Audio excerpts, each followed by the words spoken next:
សួស្តីអ្នកនរគ្នាមកជួបខ្ញុំម្ដងទៀតហើយបាទប្រហែលជាអ្នកមួយចំនួនអត់បិទបញ្ហាមកថ្ងៃសិនសួស្តីអ្នកនរគ្នាមកជួបខ្ញុំម្ដងទៀតហើយបាទមកលើកនេះដំបូងឡើយគិតថាចង់ធ្វើវីដេអូមេរៀនដើម្បីចែករំលែកទៅដល់អ្នកទាំងអស់គ្នាមិនតែដោយសារចង់ផ្លោចិត្តបន្តិចចង់ធ្វើវីដេអូដើម្បីចែករំលែកបន្តិចទៅកាន់ភ័ក្រឬក៏អ្នកដែលតាមដានខ្ញុំនៅក្នុង Facebook ឬក៏ TikTok ក៏ដោយឬក៏នៅក្នុង YouTube ក៏ដោយបាទដោយសាររយៈពេលនេះតាំងពីខ្ញុំស្ងាត់មួយរយៈហ្នឹងគឺខ្ញុំតាមដានឬបើខ្ញុំឡាយរវល់ការងារហ្នឹងក៏នៅក្នុងប្រព័ន្ធ social media ហ្នឹងក៏មានរឿងកើតឡើងពាក់ព័ន្ធជាមួយនឹងអ្នកថតរូបបាទអញ្ចឹងខ្ញុំអ្នកថតរូបដែរបើសិនជាខ្ញុំអត់ចេញនិយាយដើម្បីចែករំលែកខ្លះក៏វាមិនជាសមរម្យដោយសាររយៈពេលពីមុនហ្នឹងគឺខ្ញុំឃើញខាងផ្ទុះខ្លាំងពាក់ព័ន្ធនឹងអ្នកថតរូបនៅកន្លែងផ្សេងមិនដឹងជាយ៉ាងម៉េចដោយសារអតិថិជនគាត់ complain គាត់គឺជាគាត់ថតរូបដដែលជន់គ្នាប៉ុន្តែខ្ញុំអត់លើកយករឿងហ្នឹងដើម្បីមកបញ្ជាក់ថាអ្នកណាខុសអ្នកណាត្រូវទេហើយមួយទៀត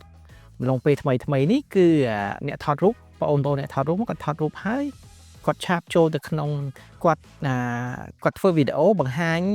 វីដេអូមួយដែលពាក់ព័ន្ធជាមួយនឹងគាត់យកទូរស័ព្ទផនភៀវដែលគាត់ឲ្យថតហ្នឹងយកទៅថតហើយគាត់បើក Facebook ផនគាត់ហ្នឹងចុះឡើងដើម្បីធ្វើវីដេអូហើយខ្ញុំក៏ឃើញFacebook មួយទៀតនោះគាត់ក៏បានផុសមកថាមានជាងថតឆាតទៅគាត់ឬក៏អ្នកថតឆាតទៅគាត់ផ្ញើរូបថតទៅឲ្យគាត់ហើយក៏ប្លាឬក៏និយាយអីផ្សេងអីចឹងទៅហើយក៏ខ្ញុំបានលើកបញ្ជាក់ឬក៏និយាយពីឈ្មោះពួកគាត់ឬក៏អ្នកណាម្នាក់ដែរវាគ្រាន់តែជារឿងមួយដែលខ្ញុំចង់យកមកចែករំលែកហើយក៏ខ្ញុំចង់យកឲ្យអ្នកដែលថតរូបដូចគ្នាហ្នឹងឬក៏អ្នកដែលយើងស្រឡាញ់វិស័យមួយហ្នឹងឲ្យយើងគួរតែធ្វើយ៉ាងម៉េចដើម្បីឲ្យកុំឲ្យមានបញ្ហាទាំងអស់ហ្នឹងកើតឡើងតើវាអាក្រក់ឬមួយក៏ល្អនៅពេលដែលយើងចាប់ដើមធ្វើបែបនេះបាទបកទៅផ្នែកហ្នឹងវិញហើយខ្ញុំក៏មានអ្នកថតរូបច្រើនដែរនៅក្នុង profile នៅក្នុង friend list របស់ខ្ញុំដែរដែលគាត់ share ធ្វើជាលក្ខណៈបញ្ចើលេងសើចក្នុងលក្ខខណ្ឌណាមួយឬក៏ដូចជាមិនសូវជាឲ្យតម្លៃឬមួយក៏មិនសូវជាយល់តម្លៃទៅកាន់អ្នកដែលគាត់មានភាពជាចាប់ឬក៏មានភាពមិនសប្បាយចិត្តទៅនឹងរឿងទាំងអស់ហ្នឹងគាត់ទៅជាបញ្ចើគាត់ជាអ្នកថតរូបអញ្ចឹងគាត់ទៅជានិយាយផ្លែផ្កាទៅកាន់ភ្ញៀវឬក៏អ្នកដែលផុសហ្នឹងទៅវិញបាទទាំងអស់នេះខ្ញុំគិតថាវាជារូបភាពមួយមិនល្អទេសម្រាប់អ្នកថតដូចគ្នាឬក៏សម្រាប់អ្នកប្រកបវិស័យនេះហើយក៏មិនជាគំរូល្អដែរសម្រាប់អ្នកដែលគាត់ទើបតែនឹងរៀននឹងដូចគ្នាវាអាចជាចំណុចមួយបង្រៀនឲ្យគាត់នឹងទៅជាមិនមានអាកប្បកិរិយាល្អទៅវិញបាទដោយសារខ្ញុំមើលឃើញបែបនេះហើយបាទខ្ញុំថាខ្ញុំគួរតែធ្វើវីដេអូមួយចែករំលែកសម្រាប់អ្នកទាំងអស់គ្នាអញ្ចឹងខ្ញុំសូមផ្ដាំទៅមិត្តភ័ក្តិឬក៏បងប្អូនដែលទើបតែនឹងចាប់ផ្ដើមសូមមានការប្រុងប្រយ័ត្នខ្ពស់ឬមួយក៏មានសុជីវធម៌ខ្ពស់ទៅកាន់មនុស្សនៅជុំវិញខ្លួនបាទវិស័យមួយនេះអាចដើរទៅបានវាមិនមែនពឹងពាក់ទៅលើតែអ្វីមួយដែលដូចថាដើម្បីតែភាពល្បីដើម្បីតែភាពសប្បាយផងយើងវាធ្វើឲ្យយើងដើរទៅមុខបានទេយើងត្រូវគិតអំពីគេហៅថាសិលធម៌សុជីវធម៌ក្នុងសង្គមដូចការងារផ្សេងដូចគ្នាដែរអញ្ចឹងមុនដែលយើងសម្រេចចិត្តតែធ្វើអីឬមកក៏សម្រេចចិត្តតែយើងចង់ធ្វើអីឲ្យវាផ្ទុះហ្នឹងយើងត្រូវគិតអំពីផលប៉ះពាល់ឬក៏ផលអវិជ្ជមានមួយចំនួនដែលប៉ះពាល់ទៅដល់អ្នកដទៃឬក៏អ្នកថតរូបដូចគ្នាឬក៏អ្នករកស៊ីឬក៏វិស័យប្រកបអាជីពដូចគ្នាហ្នឹងឲ្យគាត់សុខឲ្យយល់ផងឬមកក៏ខ្លួនយើងឲ្យយល់តើវាប៉ះពាល់ប៉ុណ្ណាពេលខ្លះយើងគិតថាខ្ញុំលេងតែឯងថាអាហ្នឹងជាការលេងរបស់ខ្ញុំជាសិទ្ធិរបស់ខ្ញុំអញ្ចឹងអាហ្នឹងវាជាសិទ្ធិផងអ្នកទាំងអស់នោះប៉ុន្តែយើងក៏ត្រូវគិតដែរថាយើងនៅក្នុងកម្រិតណាធ្វើអីមួយអញ្ចឹងយើងត្រូវ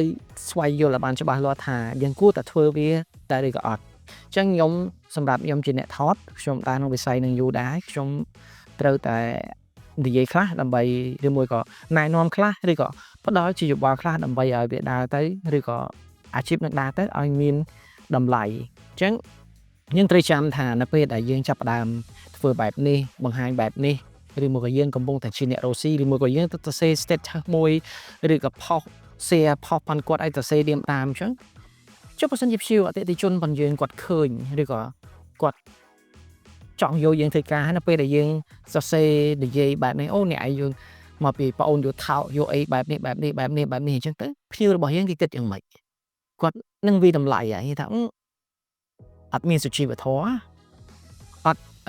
ផ្ដល់តម្លៃឲ្យអតិថិជនឬក៏អត់ផ្ដល់តម្លៃឲ្យបុគ្គលម្នាក់នោះអញ្ចឹងយើងត្រូវគិតចំណុចនេះវិញដើម្បីឲ្យវិស័យមួយនេះឬក៏ការថតកុំឲ្យមានបញ្ហាទាំងអស់នេះកើតឡើងឬក៏អ្នកថតរូបឲ្យគាត់មានតម្លៃផងគាត់ដោយសារខ្ញុំជឿជាក់ច្រើនណាសម្រាប់អ្នកថតរូបគឺមានពួកបងឬក៏អ្នកអតីតគឺគេមានតម្លៃផងគេត្រឹមត្រូវណាឬក៏មានន័យថាកិត្តិយសផងគេត្រឹមត្រូវណាស់មុននឹងគេធ្វើអ្វីមួយអញ្ចឹងខ្ញុំអត់ចង់ឲ្យរឿងទាំងអស់នេះឲ្យអ្នកដតីឬក៏ភ្ញៀវរបស់យើងគាត់វាតម្លៃទៅកាន់អ្នកថតទាំងអស់បាននោះទេបាទអញ្ចឹងអានេះជាចំណុចដែលខ្ញុំចង់យកមកចែករំលែកដូចបើសិនជាគាត់មានបញ្ហាអានឹងជារឿងផងគាត់ដូចថាមានបញ្ហាជាមួយរឿងអីដែលពាក់ព័ន្ធនឹងការថតផងគាត់អានឹងជារឿងផងគាត់បើសិនជាភ្ញៀវផងគាត់យកមកផុសអានឹងជារឿងផងគាត់ទុកឲ្យគាត់ជាអ្នកដោះស្រាយតែយើងគ្រាន់តែត្រឹមរៀនសូត្របានហើយឬក៏យើងស្វែងយល់អំពីបញ្ហាហ្នឹងកើតឡើងដោយសារអីដើម្បីយកមកធ្វើជាដំណោះស្រាយឬក៏យកធ្វើជាមេរៀនសម្រាប់ខ្លួនយើងមិនគួរឬមួយក៏ហ្នឹងហើយគប្បីទៅshare ផុសផងណាគាត់នោះហើយសរសេរក្នុងលក្ខខណ្ឌបច្ចាឬមួយក៏វាតម្លៃក្នុងលក្ខខណ្ឌអីមួយដែលធ្វើឲ្យបន្ទាបឬមួយក៏បន្ទាបឈ្មោះរបស់អ្នកថតដទៃទៀតទេឬមួយក៏បន្ទាបឬក៏មើងងាយទៅកាន់ព្យារបស់អ្នកណាម្នាក់ឯងអញ្ចឹងខ្ញុំគិតថាវាមិនមែនជារឿងល្អទេហើយមួយទៀតខ្ញុំគិតថាថតទៅឲ្យថតឲ្យតបានទៅថតឲ្យល្បីហើយមានបញ្ហារត់ចោលឬក៏ឈប់ធ្វើអាជីពមួយហ្នឹងអញ្ចឹងបើសិនជាអ្នកទាំងអស់គ្នាឬក៏បងប្អូនដែលធ្វើដើម្បីតែសុបាយមករយៈពេលហើយមានបញ្ហារត់ចោលបាត់អញ្ចឹងកុំធ្វើវាខូចឈ្មោះដល់អ្នកថតរូបឬក៏ photographer ដទៃទៀតដែលគេប្រឹងប្រែងដែលមានវិជ្ជាជីវៈឬមួយក៏មានការគិតដែលសមរម្យឬក៏ដែលត្រឹមត្រូវអញ្ចឹងគួរណា fit ឡើងវិញវិស័យមួយនេះវាមិនអាក្រក់ទេសម្រាប់អ្នកទូទៅយើងគួរតែគិតគួរតែឲ្យតម្លៃបាទវាជាជំនាញសិល្បៈមួយដែលយើងគួរតែធ្វើដើម្បីឲ្យបានត្រឹមត្រូវដើម្បីផលិតនូវស្នាដៃល្អទៅកាន់ភ្ញៀវឬទៅកាន់ខ្លួនយើងដែរវាមិនមែនឆ្នាំងបាយមកពេលសម្រាប់ជនឆ្លៀតឱកាសទេអញ្ចឹងយើងត្រូវគិតចំណុចនេះវិញដើម្បីឲ្យការដែលយើងធ្វើប្រកបមុខរបរទៅកុំឲ្យវាអាក្រក់មើលពេកដូចខ្ញុំនិយាយអញ្ចឹងគឺអាក្រក់មើលណាស់នៅពេលដែលយើងព្យាយាម share នៅ status ផ្សេង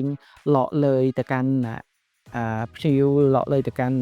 អតិថិជនអ្នកដទៃឬមួយក៏ទៅកាន់ជាងថតដទៃនោះវាអត់សូវជាល្អមើលទេបើសិនជាភ្ញៀវផងយើងដែលគេកំពុងតែមានការងារមួយយើងដល់ពេលឃើញ status យើងផុសយ៉ាងទៀតវាអត់សមរម្យគឺមិនសមរម្យអញ្ចឹងខ្ញុំសូមសំណូមពរឲ្យអ្នកទាំងអស់គ្នាគួរគិតអ្វីដែល positive គិតអ្វីដែលល្អធ្វើអ្វីដែលល្អសម្រាប់វិស័យមួយនេះដើរមកវារៀងយូរដែរហើយសម្រាប់នៅក្នុងស្រុកយើងហើយក៏អ្នកចេះថតឥឡូវក៏ច្រើនដែរខ្ញុំឃើញច្រើនអញ្ចឹងខ្ញុំចង់ឲ្យអ្នកទាំងអស់គ្នារៀនអំពីសុជីវធម៌សង្គមបន្ថែមទៀតដើម្បីជួយឲ្យវិស័យមួយនេះវាកាន់តែរីកចម្រើនទៅមុខទៀតមិនមែនដើម្បីតែមួយពេលឬក៏មួយគ្រាអញ្ចឹងធ្វើឲ្យមានបញ្ហាអញ្ចឹងកើតទេអញ្ចឹងបាទខ្ញុំសូមនិយាយប៉ុណ្ណឹងសម្រាប់ផុសដែល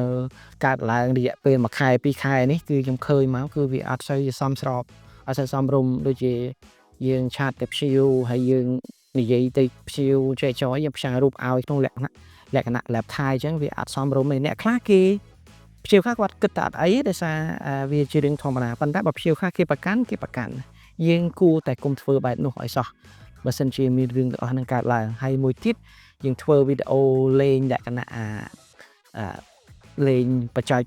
ដូចយកទូរស័ព្ទពីភ្ញៀវមកហើយយើងថតបដាយើងលួចជួយទៅ check រឿង privacy បានគេបដាណានៅក្នុង phone បានគេឬមកក៏ check ឆាតcheck នៅ Facebook បានគេហើយយើងព្យាយាម add ទៅគេអាហ្នឹង វាមិនមែនជារូបភាពល្អទេវាជារូបភាពមួយដ៏អាម៉ាស់សម្រាប់photographer ដទៃទៀតដែលគេគោរពសុជីវធម៌គោរពសិលធម៌សង្គមឬក៏គោរពការងារផងគេតែគេមានកម្រិតត្រឹមណាធ្វើត្រឹមណាហ្នឹងវាជាចំណុចតែមួយដែលពិតជាមិនខ្ញុំអត់គ្រប់ត្រូលទេហើយក៏សូមប្រាប់ដល់បងប្អូនដែរធ្វើបែបនេះគឺវាមិនត្រឹមត្រូវទេវាខុសនៅហួសដែនកំណត់ចឹងបើសិនជាភ្ញៀវសុំរូបភ្ញៀវសុំរូបយើងគួរតែផ្ដល់ឱកាសនេះទៅឲ្យមេក្រុមការងារផងយើងឬមួយក៏យើងនិយាយក្នុងន័យអីផ្សេងឬមួយក៏ពិធីសាស្ត្រយ៉ាងម៉េចដើម្បីឲ្យបានរូបយើងមិនគួរឆាតទៅគាត់ direct ឬមកក៏ឆាតទៅគាត់ក្នុងលក្ខខណ្ឌឲ្យផ្សាយរូបឲ្យគេភ្ញៀវខ្លះគេសប្បាយចិត្តពេលយើងធ្វើអញ្ចឹងប៉ុន្តែភ្ញៀវខ្លះគេអត់សប្បាយចិត្តទេអញ្ចឹងវិធីល្អយើងគួរចេះក្រែងចិត្តឬក៏យើងគិតឬមួយក៏យើងមុននឹងផ្សាយយើងសួរគាត់សិនតើខ្ញុំអាចផ្សាយតាមលក្ខខណ្ឌបែបហ្នឹងបានអត់ឬមួយក៏យ៉ាងម៉េចបើសិនគាត់ថាខ្ញុំអត់ចង់បានអញ្ចឹងទេយើងគួរតែធ្វើយ៉ាងម៉េចតាមលក្ខខណ្ឌការងារផងយើងត្រូវពេលរូបរួចហើយយើងផ្សាយតាមតម្លាក់តាម Telegram ហ្នឹងយើងអាចតម្លាក់តាម Google Drive អញ្ចឹងទៅអាចឲ្យគាត់ចូលទៅ access ឬមួយយើងមាន QR code មួយដើម្បីគាត់ scan យកទៅអាហ្នឹងជាការស្រេចយើងកុំដល់ថ្នាក់ឲ្យមាន